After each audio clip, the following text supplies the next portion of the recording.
안녕하십니까. 2월 17일 수요일 영국의 소리방송 빅타임입니다. 오늘 첫 소식은 안드류 왕자가 합의한 돈을 낼 능력이 있나 하는 것입니다.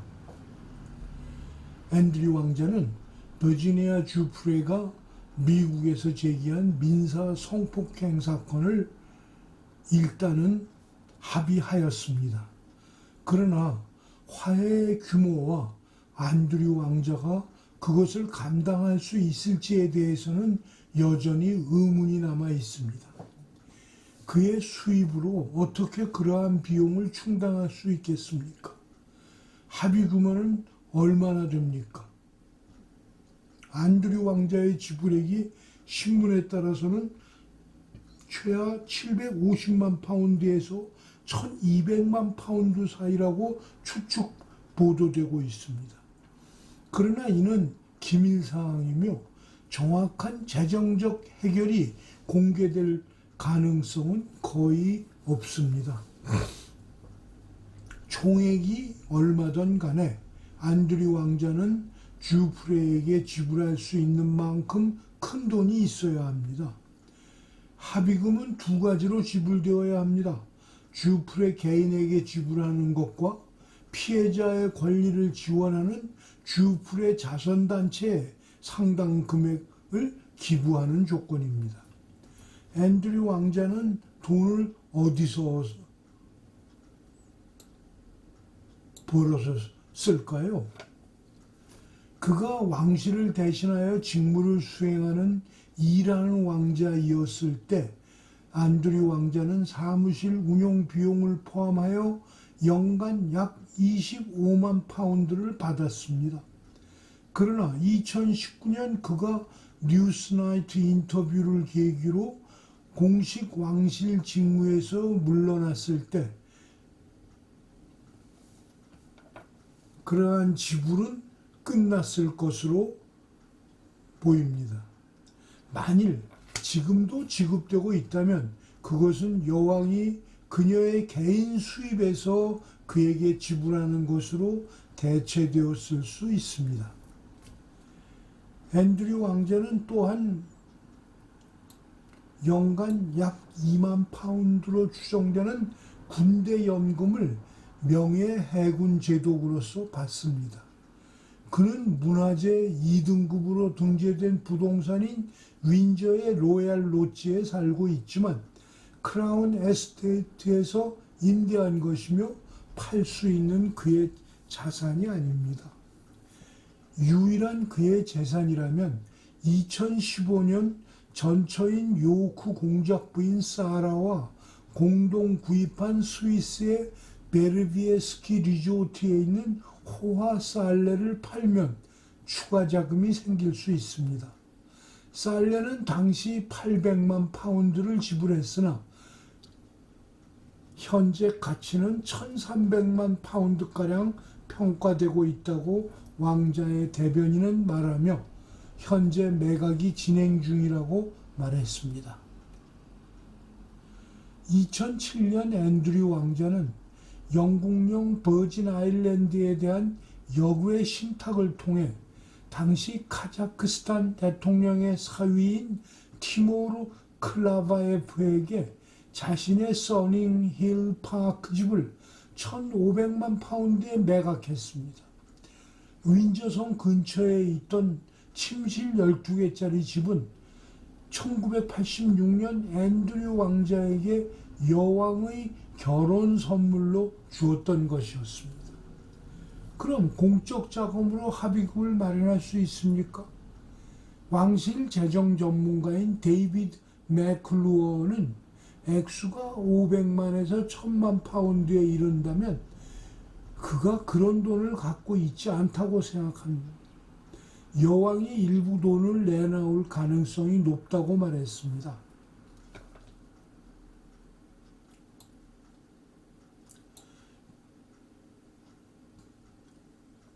BBC는 이것이 그녀의 개인 자금에서 나올 것이라며 버킹엄 궁전은 앤드류 왕자의 법적 소송 자금 조달에 대해 언급하지 않을 것이라고 말했습니다. 앤드류 왕자와 여왕의 수입은 공적 자금과 사적 자금이 혼합되어 있으며 앤드류 왕자의 법정 박거래 비용을 지불하는 데 공적 자금이 사용되는 것에 대한 우려가 이미 한간에 있습니다. 신문에 따라서는 여왕이 이미 주플의 자선단체에 200만 파운드의 그녀 개인 자금을 입금하였다는 보도가 돌고 있기 때문입니다. 매년 여왕은 수브린 그란트라는 정부로부터 단일 지불금을 받습니다.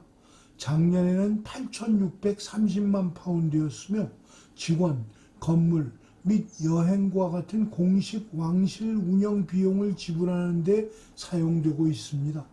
보조금의 가치는 군주가 소유한 재산과 토지를 독립적으로 관리하는 사업인 크라운 에스테이트의 이익을 기반으로 합니다. 여왕은 또한 여왕의 프리비 퍼스에서 개인 수입을 받습니다. 이것은 18,000헥타르가 넘는 땅을 차지하는 랭카스터 공국으로 알려진 사유지에서 나온 돈입니다. 여기에는 랭커셔와 요크셔를 포함한 지역의 토지와 런던 중심부의 부동산이 포함되어 있습니다. 랭카스터 공국은 일반적으로 매년 약 2천만 파운드의 이익을 얻습니다. 여왕은 또한 그녀가 개인적으로 소유하고 있는 썬드링햄 및 발모랄과 같은 부동산을 통해 수입을 올리고 있습니다. 그러나 합의 비용을 누가 지불하는지에 대한 불확실성으로 대중의 관심이 쏠리고 있는 실정입니다. 마크 스티븐슨 미디어 변호사는 앤드류 왕자가 공적 자금으로 합의금을 지불하지 않는지 확인해야 할 것이라고 벌써 말하고 있습니다. 둘째 소식입니다. 한국 선거판 읽기입니다.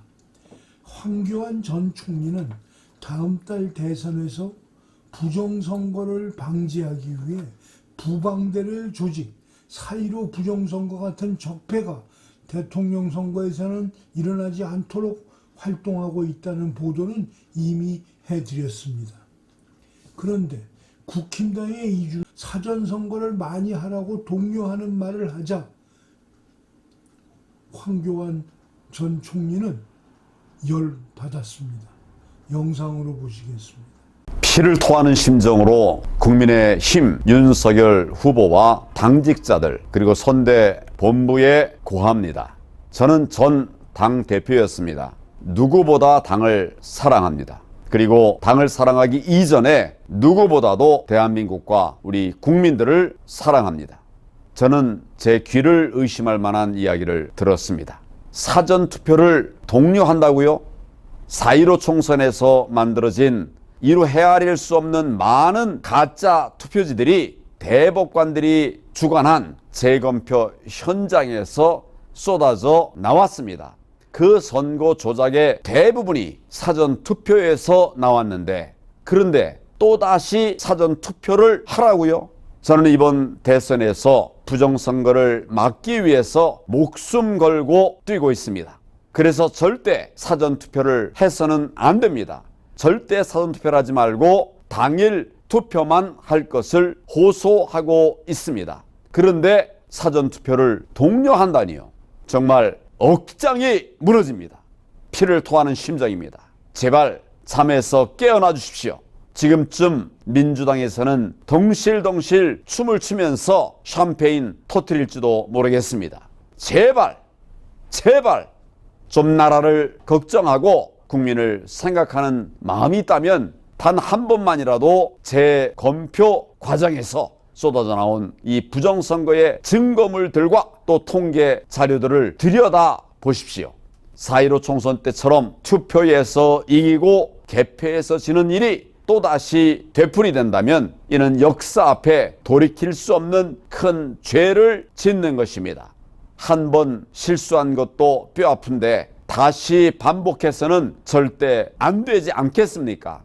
제발 정신 좀 차리십시오. 황교안입니다. 여러분 생각은 어떠신가요? 누구 주장이 맞는 걸까요? 오늘 방송을 마치겠습니다. 시청해 주셔서 감사합니다. 내일 또 뵙겠습니다.